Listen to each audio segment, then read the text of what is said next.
Running गर्न चाहिँ होइन, रिफन्ड गर्न चाहिँ गयो है साथीहरू।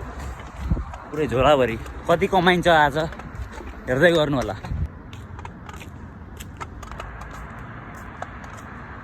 ल रिफन्ड हो गया होइन कि रिफन्डबाट कति आउँछ जस्तो लाग्छ तपाईँलाई? गेस हान्नु। लास्ट टाइम कति आएको? कति 25 30 चाँडो गर्नु न। 20 होला। 20 म चाहिँ त्यही 25 जति भन्छु है त। हेरौँ आइपुग्यो है हामी चाहिँ। अब तलतिर झरेपछि हेरौँ कति हुन्छ। यहीँ हो ऊ त्यहाँ हो। आइसक्यो म अब अन्डरग्राउन्डमा।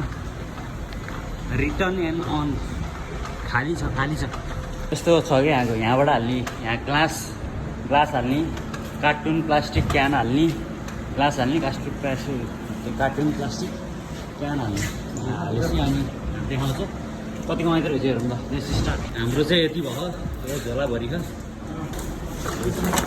यति छ है। यो मेसिन चाहिँ फुल भइसकेको रहेछ। हामीसँग यो ग्लासहरू छैन, यही प्लास्टिक र क्यानहरू हेर्नु पर्ने। पहिला यता ठ्याक्कै यता सुरु गरिहाल्नु हो।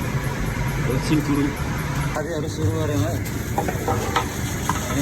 50 सेन्ट भयो।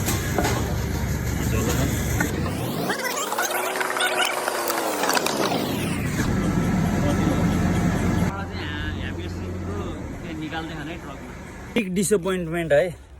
कहाँ दाइले 20 भन्नुको, कहाँ मैले 25 आउँछ भनेको यार। 12 नि आइयो आएन थाहा छैन। त्यहाँ पैसा हेर्न पाइएन कति थियो। 10 आएको थियो के अरे, 11-12 समथिङ त्यति डलर आयो यार। त्यही भएर रनिङ है साथीहरू। एउटा नो मी सन, एउटा नो मी। रनिङ गरेँ है साथीहरू, प्रमिस पुरा भयो। चप्पल पड्काउँदै पास 2 किलोमिटर कम्प्लिट।